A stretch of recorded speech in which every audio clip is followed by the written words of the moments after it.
Hey, yo, what up? My name is Chris Gray, and I'm going to show you probably one of the most important skill sets I've learned in business over the last 20 years or so. And that is how to hire top talent. I was in corporate America for 13 years. It sucked, but I learned a lot, hired a lot of people, fired a lot of people. The last 7 years, I've been an entrepreneur. And good gosh, I've learned the difference that makes a difference in any successful business or organization has been the people that get hired. By the way, I know I didn't do a great job of introducing myself, but again, I'm Chris Gray, entrepreneur. I own a few businesses. We do north of 8 million right now, top line. We wouldn't be doing that if I didn't know how to hire top talent. Really, the people in the organization are everything, like everything. So anyways, let me get to it. One of our businesses last year, we cut overhead by like 260,000. Yet our revenue grew by 410,000. And that was because we hit our stride in hiring the right people. And I want to show you the 3-step process that we use. It's a simple 3-step process, has a little bit of AI sprinkled in there, but it's really good. So here are the 3 steps. I'm going to show you where to find the top talent. Your competition is running to the Philippines and this, that, and the other, right? Top talent is worldwide.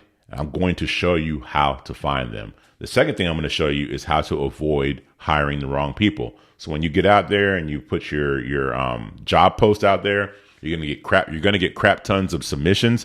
I'm going to show you how to filter through the crap and get the cream of the crop, or only interview the cream of the crop. And the last thing is I'm going to show you how to avoid being fooled in interviews. Interviews to me are like a first date. That person's presenting the best of themselves. So I'm going to show you how to cut through the BS and find out what you really want to know about that person. So anyways, with that said, let's get cracking. We will go on to step 1. All right, so let's get races. At this stage in the game, the purpose is twofold. 1, you want to identify countries with a low GDP, but a stereotypically high acumen for the role that you're hiring for. That's 1. 2, you're looking for local job boards for those countries. So let's break this down. 1, countries with a low GDP. You want to find a country with a low GDP because you want to pay the person in that country more than they would typically make in that country, but less than you would pay somebody for that exact same role in the United States. All right. Now, this is where we get a little racist. Countries with a stereotypically high acumen for the role that you are hiring for. All right, so this is what I mean by this. And I don't make the rules. This is just how it is. Certain cultures or races are stronger at things than others. So here's an example. What culture or race is strong at math? You didn't think black people, did you? All right. Now, what culture or race produces the fastest runners? You didn't think Asians, did you? No. But it doesn't mean that Asians can't be great athletes. You have the Chinese gymnasts. They have it on lock. It doesn't mean that black people can't be mathematicians. You have Nigerian mathematicians. They have that on lock. It's just that stereotypically, some cultures gravitate towards things more than other cultures. And so instead of pushing against that, we want to ride that wave. There are certain regions out there that produce the most graphic designers. There are certain regions out there that produce really good web developers. So we want to go there and find the country, the region, the culture, whatever it is that is strong at what you're hiring for, and then hire out of there. And then speaking of, let's move to the local job board. And so I love this. If you're small and you're starting out and you're trying to compete with the big dogs, here's the thing. The big dogs are going to the big job boards. They're going to your Indeeds. They're going to your LinkedIn, stuff like that. They are not going to the local job boards. So you may not be able to compete with them from a financial perspective, but you can change the landscape. You can change the landscape of the game, right? So instead of fighting somebody, why would a shark fight on land? You'd want to bring them to the water, right? Well, this is kind of the same concept. You just change the landscape. You go to the local job board where you can find great talent at an affordable price and less competition. So that is part 1. Let's move on to part 2, and I'll show you how we do all this. Let's start here. All right, so there are two AI platforms we're going to use to do this. One is Perplexity, which I don't think a lot of people are familiar with, and then one is ChatGPT, which I think everybody's familiar with. Let's start with Perplexity. I love Perplexity for anything that is research based. So think of this as like a very efficient Google. It's like Google on roids. I just go there, get some quick research done, easy. ChatGPT, it also has a search function. If you don't know, down here, you can kind of use it like a Google if you want it. But I use this for general stuff, like trying to create something or brainstorm or get ideas for something. That's how I use it. But you can still use it as a search feature if you want. So let's talk about how we use both of these platforms. There are going to be two ways to go about identifying countries with a low GDP and a stereotypically high acumen for the role that you're hiring for. I'm going to show you one way that's geared towards you engineers, you brainiacs out there who kind of like to do things step by step. The other way is for those out there like me who want the path of least resistance. Regardless of what bucket you fall into, I believe this will be helpful. So let's start with the process for you engineers. I have a resource sheet that I'm going to give you, or that you will have access to. So everything you see me doing here, you're going to have access to it. So you don't have to take notes particularly. I don't see why. You could just watch the video, right? But you can use this resource sheet to do exactly what I'm showing you here. So let's get to it. Here's the very first prompt. Let's start with ChatGPT.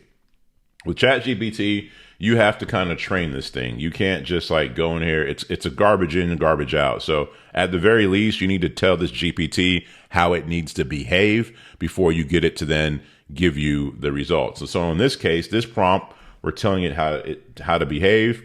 We're saying you are an expert in identifying countries with a low GDP and a high concentration of skilled, let's go with web developers or web developer talent.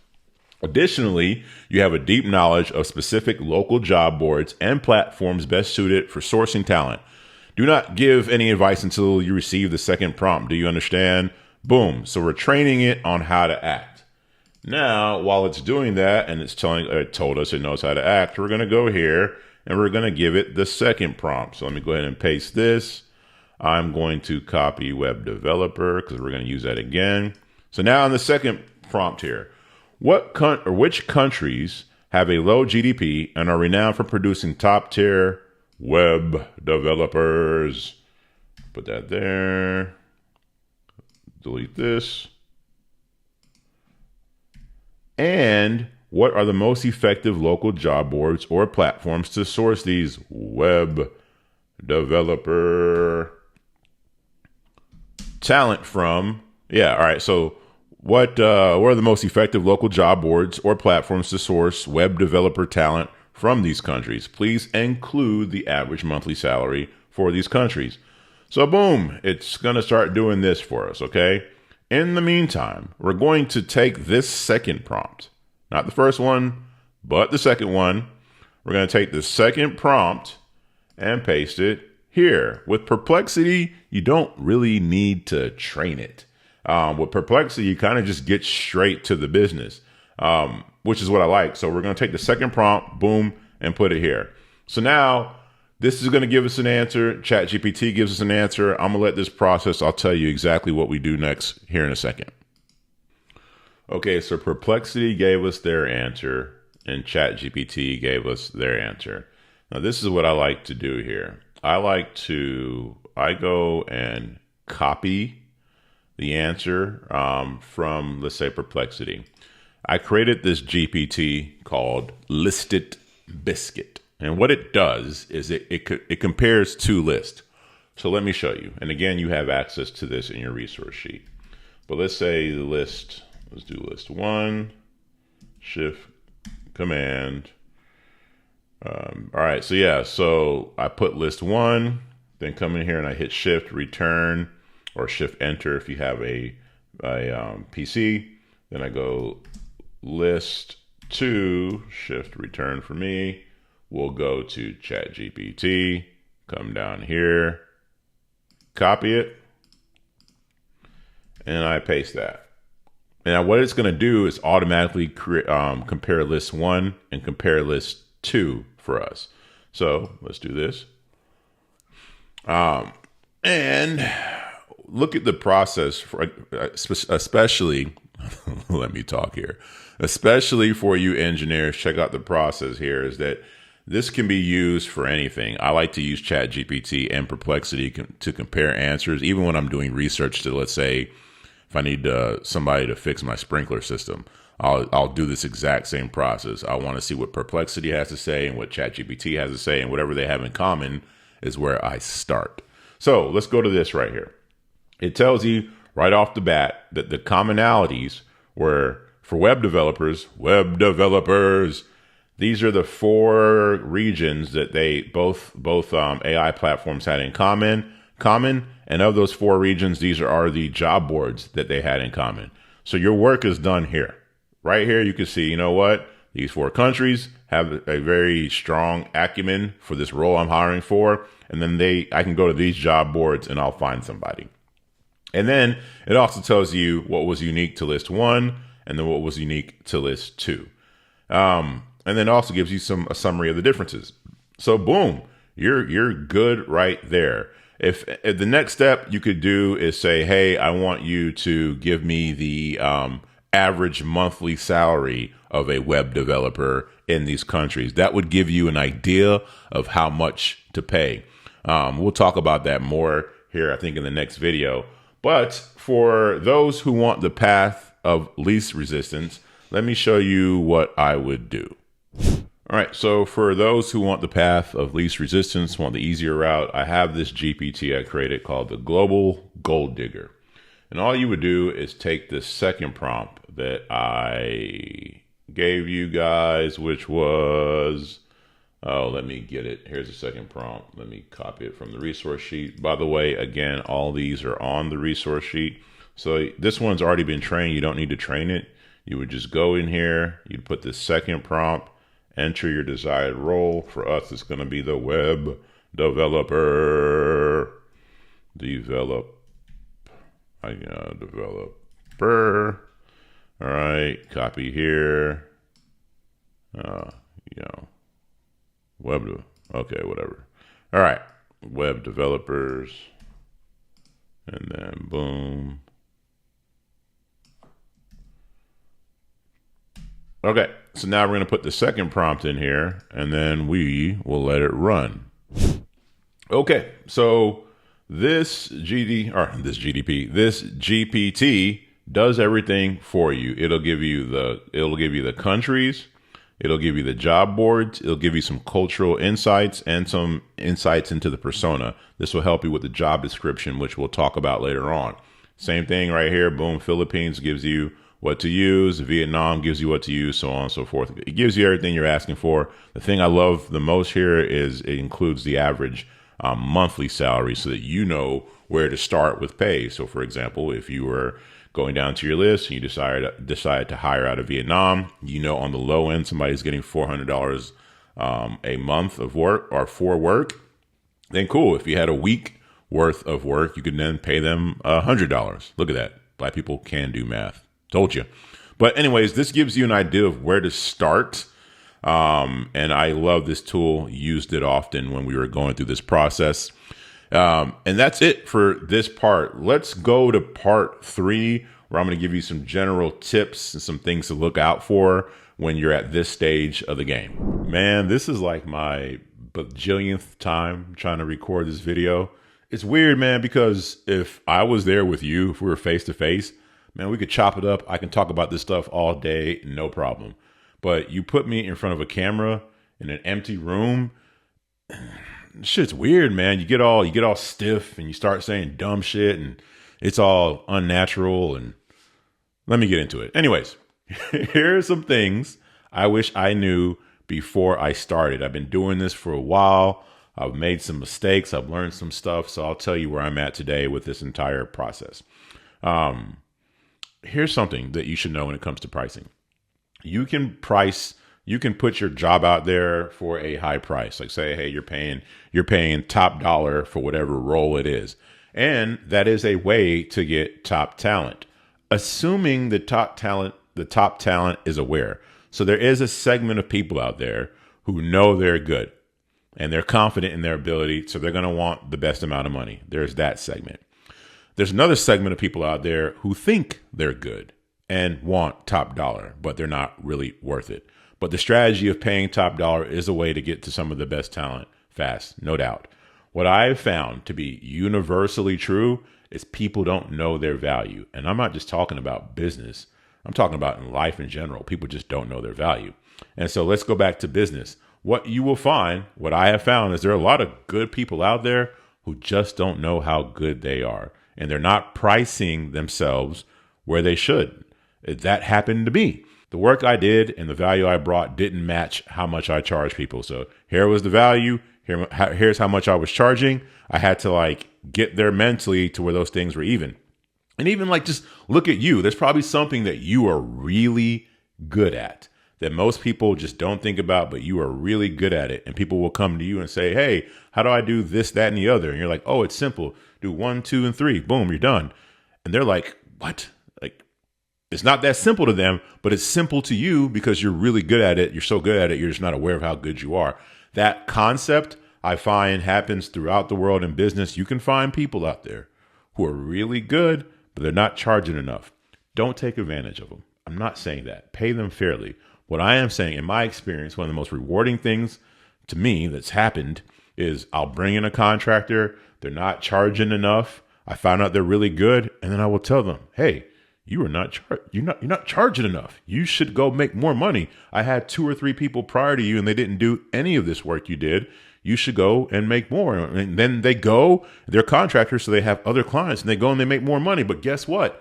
I end up working with that person for a long time because we've developed, well, they were good, right? That's why I'm staying with them in the first place. And we click. And then there's some trust and rapport there that happens when you help people do more. Imagine that. So anyways, take that for what it's worth. You don't have to pay top dollar to find the best talent. This process will help you find people with good talent and you just compensate them fairly. Now, the next thing is, this might seem counter to what I just said, but I don't feel bad paying people on the low end when I first start working with them. Even if I've proven them out, even if they've gone through this entire process, which I'm going to show you, even if they make it through the entire process and I end up hiring them, I tend to pay towards the lower end because you never know. This process is great, but you're still going to have to kiss a few frogs. That's just nothing's perfect, right? So you're going to get some duds in there. I call them mud ducks, right? You're going to get a few mud ducks, but I don't mind paying on the low end because most of these people are contractors. And although you're working with me, and ideally it's somebody who just got started, they probably have 2 or 3 other jobs at most. You're getting paid on the low end with me, but you probably have other jobs. Like if I know that you have other jobs, well, if I'm paying, if the standard monthly income in that country is $500 and I'm paying you $250 or $200, plus you have 2 or 3 other clients, you're probably not doing that bad overall. So I don't really feel that bad. But what I do, I like paying on the lower end too, because if that person is good, it's easier to go up, and it's easier to, if they're really good, it's easier to go up substantially. But if you start at the top end and they're really good, what are you going to do? You're going to end up overpaying. So I start at the lower end for those 2 reasons. And then the last thing, let me give you my 2 favorite places that I go and get talent from. My business is different right now. When I first started, I had to go to all these individual job boards, but I don't have the time that I used to, and we can afford to pay a little bit more. So this is what I do. If it's client facing, I like to hire out of South America. There's a place called Pro Marketplace. I like to hire customer service people out of that or virtual assistants. If you have a lot of money, there's a place called Pareto Talent. It's ran by my homeboy Cosm. He's the one who taught me a lot of this. If you just want like a plug and play VA and you can pay for it, go there. But if you're trying to do something homegrown for a VA, go to Pro Marketplace. Or if you're trying to get a customer facing role, I like Pro Marketplace as well. I like Latin America because here's the thing. I got a certain business that has a certain type of demographic that gets pissed if they hear any certain type of Eastern accent. They automatically go into asshole mode. But if they hear a Latin American accent, somebody who from Latin America speaks great English but has an accent, that is more palatable to them. So I just started hiring more Latin Americans. They were phenomenal. And then again, my customers didn't get all pissed when they got on the phone with them or got on a Zoom with them or whatever. I mean, that's just kind of how it was. So whatever. The other place I go to for everything else is Upwork. Some people hate Upwork. I like it because I use the system I'm showing you and I can just filter through the crap and get to the good stuff. But here's the key with Upwork that I don't think enough people understand. You can't go into Upwork looking for the top tier talent. It's going to cost you more and they're going to be harder to pull off of Upwork because Upwork is essentially their business. This is where they're getting leads. They have a contracting business. Upwork is a lead gen place for them. It's hard to pull them out of that because that is their business. A lot of people go to Upwork looking for the top tier talent, looking for the best person to do the job. I don't do that. I go opposite, the counter. I look for somebody who has 2 or 3 jobs or even no jobs at all. The hungry person. Then I put them through this system to see if they have potential. Then I hire them. That person, I can start off at the lower end until I get proof of concept. And if they're really good, I can pull them off Upwork and pay them fairly because that's somebody that I'd like to bring into the team or into the ecosystem. So anyways, that is the feedback I have for you for this video. This is take a billionth. I'm not doing any more of this. This is what you get. I hope this video was good. I will see you in part 2. All right. So you are on the most important part, the most important step of this entire process. I'm going to show you how to avoid hiring the wrong people. I call these people mud ducks. Mud ducks are people that you hire and you have the highest hopes for. And when they get on, they quickly show you a severe lack in skill level, effort, or both. It's like the hiring equivalent of being catfished. So I'm going to show you how to weed out these mud ducks. Now look, nothing is perfect. You'll still have to kiss a few frogs, but this whole process here will allow you to kiss fewer frogs. So let's jump into it.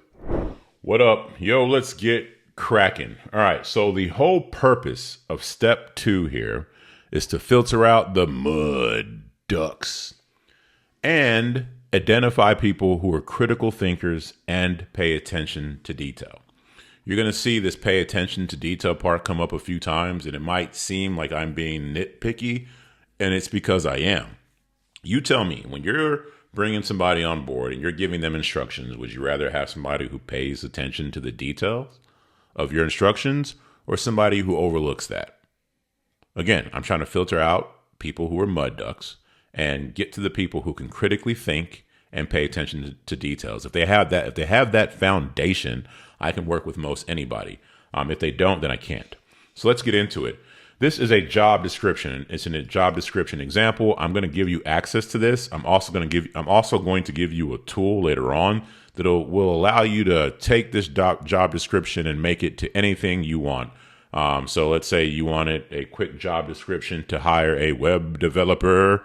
You could do that with this. If you want a graphic designer, you can do that with this. And so you'll get all this. You don't need to really pay attention to all the details.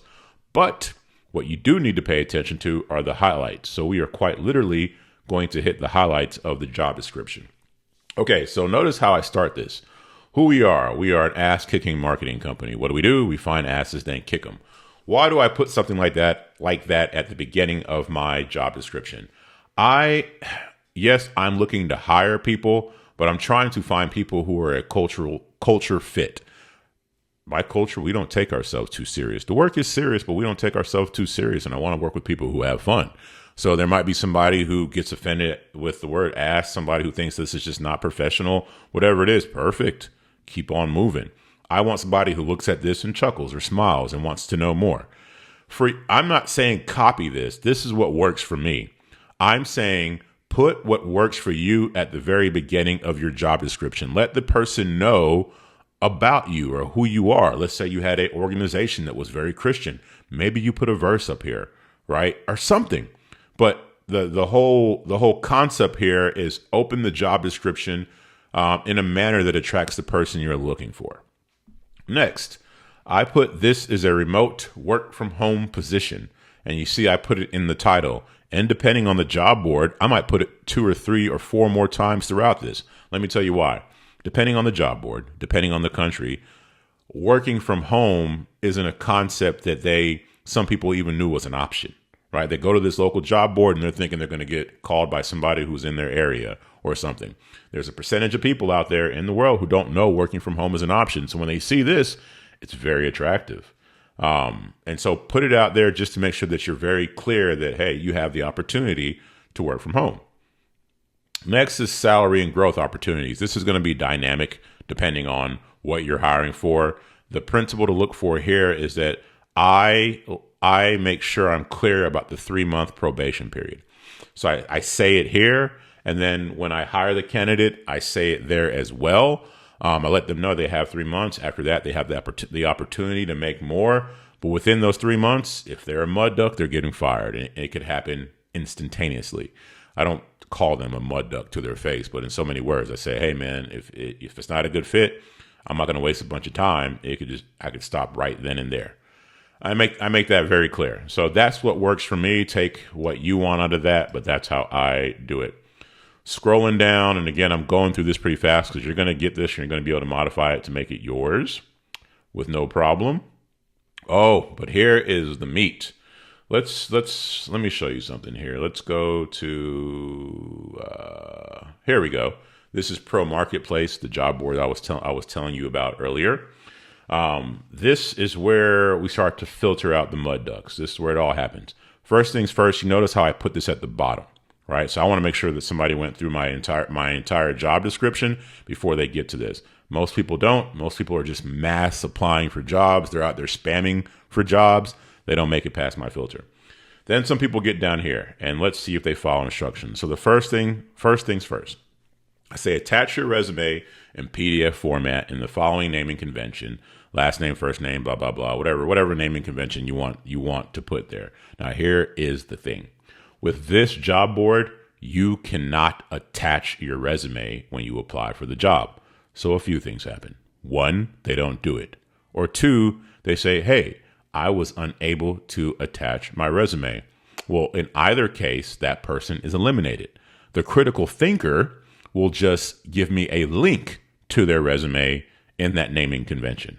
This filters a lot of people out. Now, let's say the job board does allow them to attach their resume in the following naming convention. Well, you could ask them to attach it, and a lot of people will not follow the naming convention, which you can eliminate them. Or you can do what I do and get a little diabolical, and I say, give me a link to your resume in the PDF format, because I want to see if they pay attention to detail. If they don't, they're gone.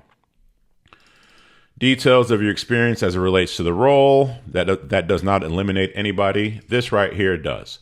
I say when you apply, please make sure the subject line says, I actually read the instructions. Here's the thing. On this job board, there is no subject line. So some people just don't do it at all. And as a result, they get eliminated. The people who are critical thinkers, they just put this, I actually read the instructions, at the very top of the application submitted. So there is no subject line, but you could just put it at the very top, and that works. Now, if it's a job board that does give them a subject line, I tell them to put it in the body of their application, again, to see if they pay attention to detail. This one right here, these next 2 are questions. What will happen is you'll see that people don't answer these questions, which I eliminate them. Or if they answer it, they phone it in. It'll be like a really short answer. And by not telling me a lot, by not giving me detail, they actually have told me a whole bunch, if that makes any sense. By answering with a short answer, they tell me a whole bunch. I didn't say that the way I wanted to, but I think you get what I'm saying. Anyways, choose whatever question you want. Let me tell you why I have these 2 questions. All right, so I asked this question. If you were an animal, what animal would you be and why? Depending on where I'm hiring and depending on the role, well, first of all, this is just an interesting question. You get interesting answers. But in the areas where, let's say, you might get an answer like this, right? Where it's like, A human is not an animal. We were not supposed to be animals. Never compare a human to an animal. Something like that. When I get an answer like that, this indicates this person has really strong religious beliefs. Do I eliminate that person? No. This is what I do. In my experience, when somebody answers like that, if they make it to the interview process, again, if they make it to the interview process, I then have the interview be led by one of the females on staff. And I see how that person interacts with a female who's in authority. And if they are disrespectful, then you will not get hired. That's been my best way to deal with that, identify that, and get ahead of it. That's just been me. Again, you don't have to use my specific question, but that's why I asked that question, and that's how I handle it. Next. Your answer to this question. This is where we get a little philosophical. So this is one of my favorite quotes. If you know the way broadly, you will see it in everything. I ask people what that means to them. So some people don't answer it, or some people will like really phone it in and give me some 2-3 word answer. That doesn't work. But what will happen for the people who do answer it is sometimes I get this really polished ChatGPT Googled answer, which it doesn't eliminate them. It's a yellow flag, right? I mean, I can't fault them for using their tools. That might say something. So that's cool. It's a yellow flag. I don't eliminate them. My favorite answers are the ones that are authentic, where you could tell somebody just told me exactly what it meant to them. And my most favorite answers are the ones that make no sense to me because this person really tried. And this is what that quote means to them. And that tells me this person gave me their authentic selves. Those have been my favorite answers. This is... for step 2, this is the first part that filters out most of the mud ducks. I mean, a lot of people don't get past here. You'll see, as we go to the next part, how we filter out more people. But the main thing here is that when you do this right, you don't have to do exactly what I did, but take the concept of what I'm doing. If you're just starting, it might be best to copy exactly what I just did. There's years of work into this. But, I'm not saying my way is the only way. You see the concept here is you're using this to filter people out. And if you don't get applications that meet these standards, then you can easily filter those people out. You don't have to go through 100 applications. And here's the thing. If you had 100 applications and you do this right, you should be doing no more than 20 interviews or so, if that. If you had 10 people apply, you should be doing no more than 2, maybe 3 interviews. Because again, this just really filters out a lot of mud ducks. All right, so that is that part. Now, let's go to this job description. I promised you how, you could just take this job description and make it yours. I'm going to give you a link to this job description. I'm also going to give you a link to this GPT I created called Jobsticles. Now, with Jobsticles, you can take this description I just gave you, take the link, download it. I suggest you do it in PDF. It seems like ChatGPT at this stage in the game does better with PDF. But you can put the PDF in there and say, hey, Jobsticles, I want you to take this job descript. I'm not going to worry about my spelling. I'll fix it in a second. Description and take this job description and why am I doing that? Job description and make it for web developers. All right, the web developers. All right. So, and whatever. This was like a poor way of writing it, but you get what I'm doing. I'm telling it to take this job description and format it for web developers. There's so many words. You can say graphic designers, you can say virtual assistants, insert whatever your role is. And so boom, we do that, and then it will take this exact same job description and turn it into one for a web developer. So we're going to let it process, and then we will come right back. Now, as you can see, it took the job description and it basically turned it into one for a web developer. So instead of asking, these were the proficiencies we were looking for a virtual assistant, it gave us proficiencies for the web developer, HTML, CSS, JavaScript, some shit I don't know, but it does that for you. And then you just need to come in here, copy and paste it, change how much you want to pay them per month. Or in the prompt up here, you could just tell them I'm going to pay them X amount of dollars per month, and so on and so forth, right? So you could just take my job description and make it yours. Or if you make your own job description that fits your own company, that's your own template. Now you could just take the jobsticles, plug in your template, insert the role you're trying to hire for, and then it will just format it for that role. Okay, so that is the first part of the mud duck filtering process. Let's go to step 2. All right, so I'm going to show you a big ass mistake I see corporations and small businesses do when it comes to hiring. And most important is I'm going to show you how to avoid it. So most businesses do the hiring equivalent of getting married after a few dates. So you would not marry somebody after 1 to 3 dates with them, would you? Probably not. Yet in the hiring world, we hire after 1 to 3 interviews. Now, I'm not saying that you have 2, 3, however many years to interview somebody before you hire them. What I am saying is that you can at least get a feel for how that person works and get a feel for their competency for the role before you hire them. Think about this. This whole hiring thing is kind of like the dating thing. So what I mean by that is think about your crappiest relationship, your worst relationship ever. Okay, think about the person you thought they were when you started dating them to the person they truly are when you guys broke up. You bought into what you thought they were. You broke up with what they truly are. People, when you meet them in dating or hiring, are going to give you the best of what they are, and you can't trust that shit.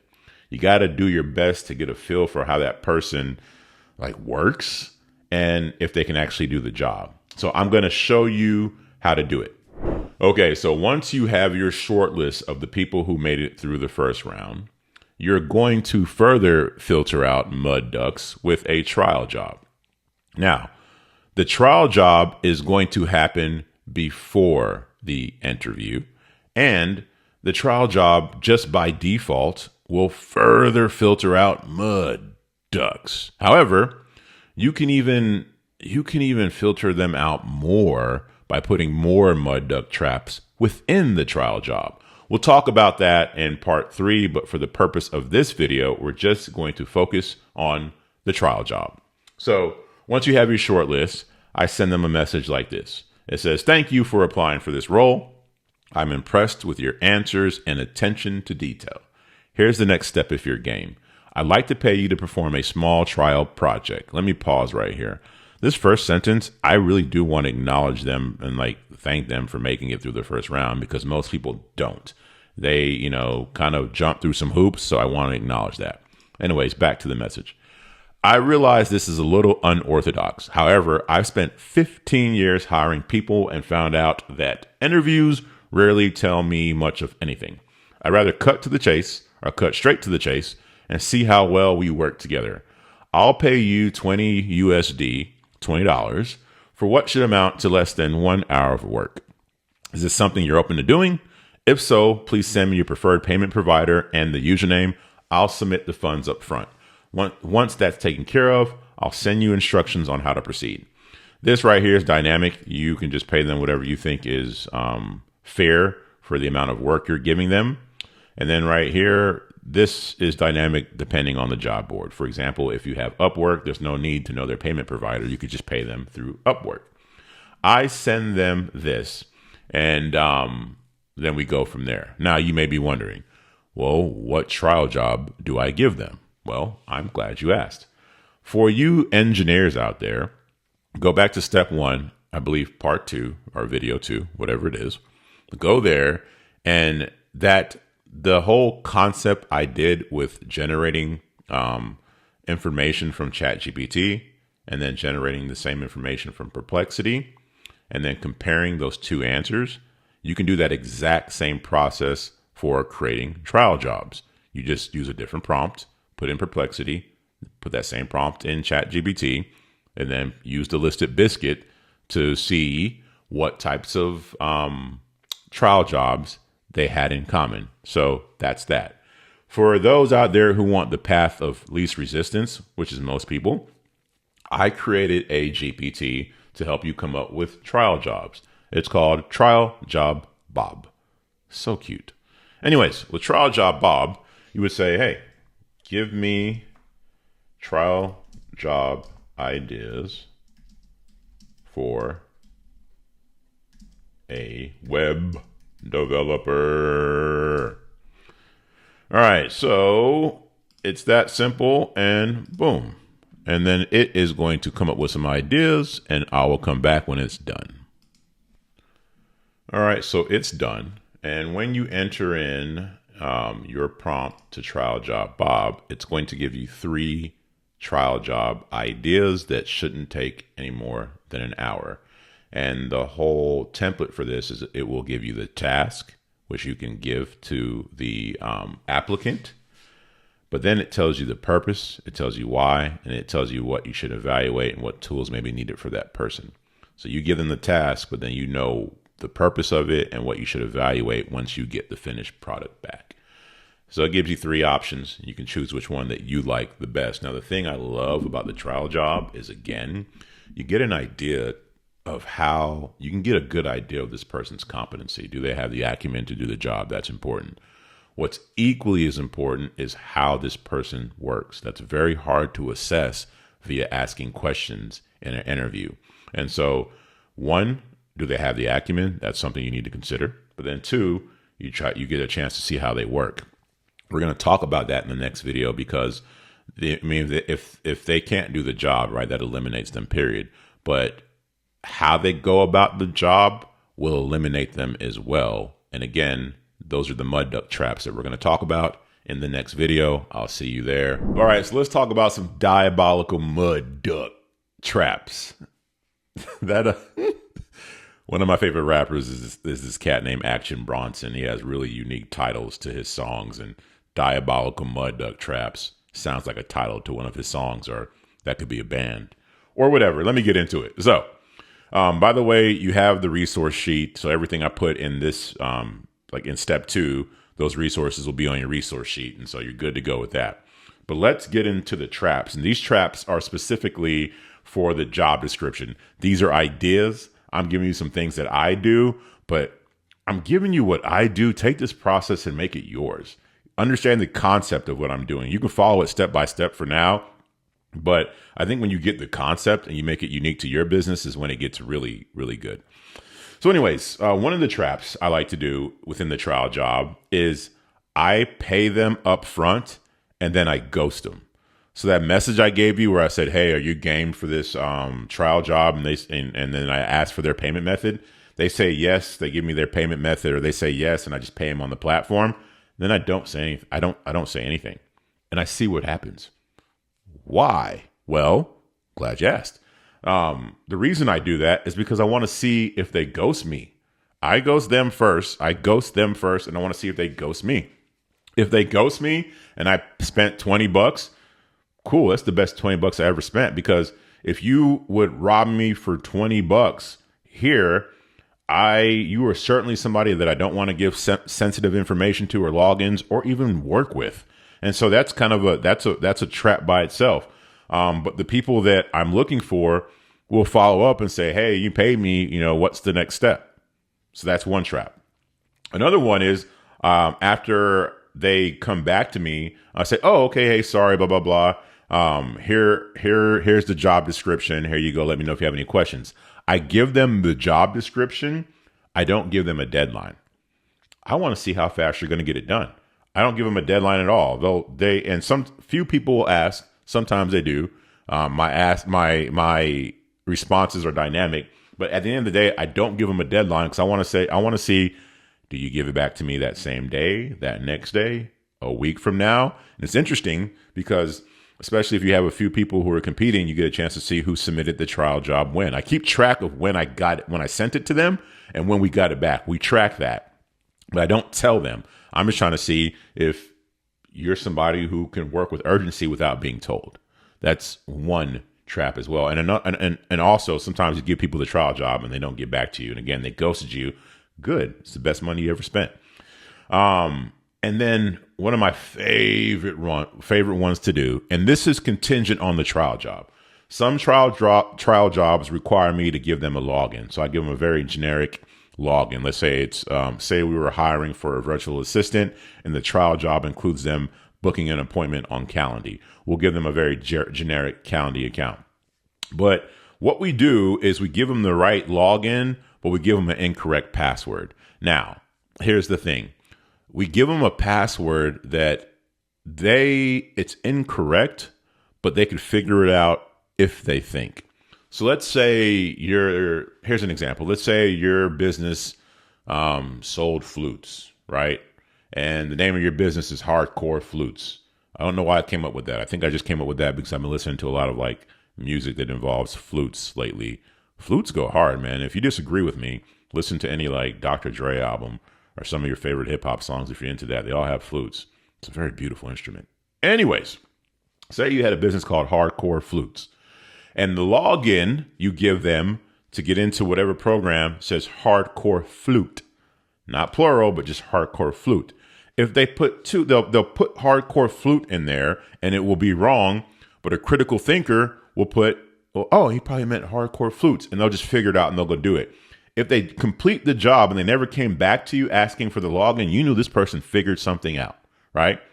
Some other people will come back to you and say, hey, this is not working. Will you please give me the correct password? And that's fine. That doesn't eliminate them. But what it does is, check this out. Say you did give them a deadline. At the deadline, you give them the deadline. You say, hey, give it to me in 3 days or whatever. And right before the deadline, they come back to you and they're like, oh my God, the password's not working and blah, blah, blah. Now you know this person is going to wait to the last minute to complete stuff. I hope you get where I'm going with this. These are just some suggestions I gave you. You can do some unique stuff to your business. You can get creative here and truly figure out how people work prior to hiring them. So again, the trial job by itself will demonstrate their acumen, but these little fly traps you put in there will show you how they work. It's very good stuff. Oh, and one more thing. Since we were talking about web developers, I don't know anything about that type of stuff. So if I give a web developer a job, I know landing pages and things like that, and so I can kind of figure out if they paid attention to what I was saying. But there's some tech jobs that are very hard to understand. I got one tech job I'm doing right now, or one I hired for. It's very technical, and only a few people can do it. And the trial job for that, I'm like, I don't even know how to assess if this is good shit or not because I don't know anything about this. So what you can do is ChatGPT is an excellent coder. You can take a trial job. So it was a coding trial job I was doing. I had ChatGPT give me the trial job, tell me why, right? I gave it to the guy. The guy gave it back to me. I then went back to GPT, told it how to act. Hey, I need you to act like an expert in this. Then I uploaded the trial job instructions and I uploaded what the person gave me, the coding and the zips and all that. And I said, based on the job that was given and the work that I just uploaded, was the job executed correctly? Boom. And it told me everything. Told me everything I needed to know. So use ChatGPT to figure out things that are technical. If you don't understand if this is good work or not, then use ChatGPT to help you understand that. Just tell ChatGPT how to act first. Just don't go there and upload it and think you're going to get a good response. Make sure it knows what it's looking for and make sure it knows how to act. When you do this right, this whole process, step 1 and step 2, when you do it right, you should not have a ton of interviews because there's not a lot of talent out there, not a lot of people who are really good at what they do. And so at the very least, when you get to the interview, you should say, hey, these 3 or 4 people, if you had 10 people apply, these 2 or 3 people are going to be the best ones you could find. If you had 100 people apply, this 20 to 25 are the best ones you could find. And then from there, you are already ahead of the game. You filter down to people who can critically think and problem solve. And all you have to do is just ask them questions in the interview to help you learn more about them. And so I'll show you the way I go about asking questions in the interview. All right, see you next video. All right, so now I'm going to show you how to avoid working with mud ducks. At this stage in the game, the definition of a mud duck has changed. The mud ducks we were originally filtering out were people who they didn't pay attention to detail. They may not have had the acumen necessary for the role. They showed a lack of effort, whatever it may be. That type of mud duck got filtered out. At this stage, the mud duck we are filtering out is just a shitty person, somebody that you just will not enjoy working with for whatever reason. And the best way for me to do that has been through the interview questions I ask. For me, I love the SAR method, SAR. I did a ton of interviews when I was in corporate America, had a high position, crap ton of interviews. As an entrepreneur, I've done a ton of interviews. And this method has been the best method for me to get a feel for somebody. So it looks something like this. The SAR means situation, action, result. So I'll tell somebody, let's say we're interviewing Bob. I'd say, hey, Bob, I'm going to ask you a series of questions. I want you to answer in this format: situation, action, result. An example question might be like, hey, Bob, tell me about a time where you had to meet an objective with little to no direction. Then Bob would need to give me the situation, action, result. Now, I'm not just I love these questions because they're better than saying, hey, Bob, tell me about a time where you had to, or it's better than like asking Bob if he's good at time management. No, I want him to give me stories so I can get a better example if he's really good at it or not, if that made any sense. So anyways, now the SAR questions I ask are all behavioral, and there's some kind of combination of 10 things I'm looking for. One is I want to know their level of ownership, their level of self-awareness, their level of ethics, their level of integrity. There's a difference between ethics and integrity. You could say you're a Christian, Muslim, Mormon, ethics, but your integrity is your ability to stick to those ethics, especially when nobody's watching. I want to know their attitude level, their ability to problem solve, critically think. I want to know their work ethic. Can they work with a team? And do they have any issues with authority? I want to know some combination of those 10 things. So how do we get these SAR questions? I'm glad you asked.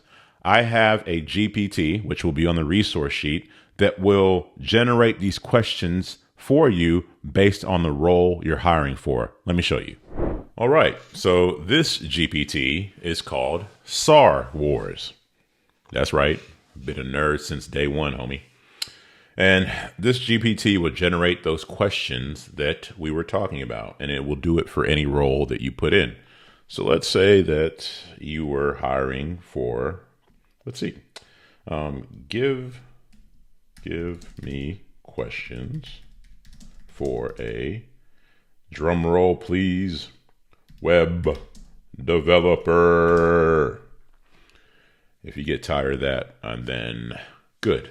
All right, so let's do this. It's going to give us the answers, and I will come right back.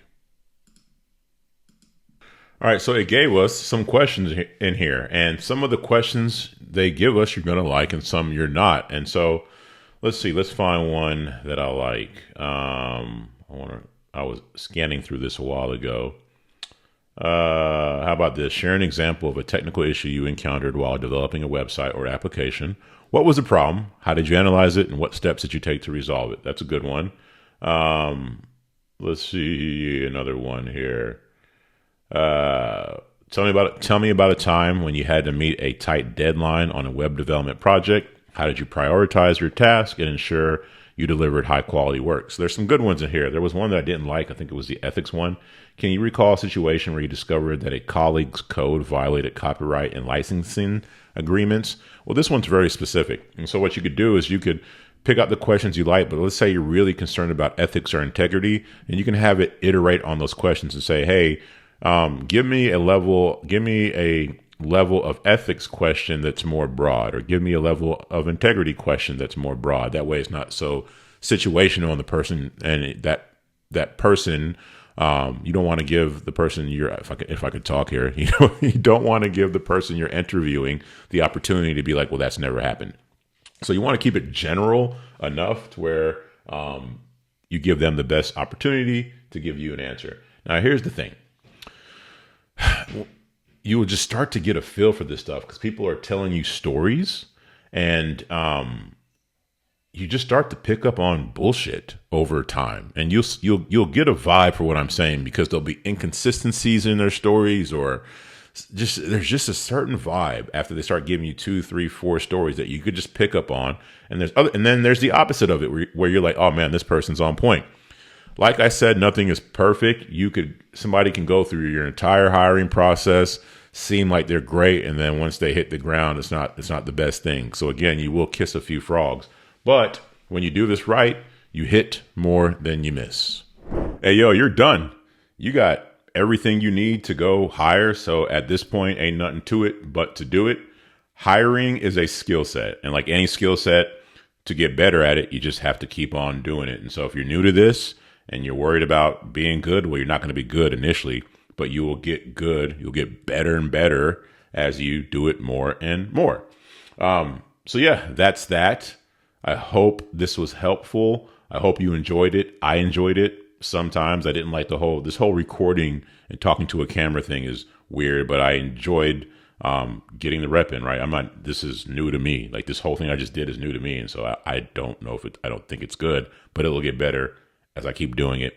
I'm rambling. Anyways, I hope you enjoyed it. Let me know if you have any questions. Reach out to me so I can ignore you. I'm playing. If you reach out to me, I will answer the question. If I keep getting the same question, I'll do a FAQ or something. I appreciate you. Peace.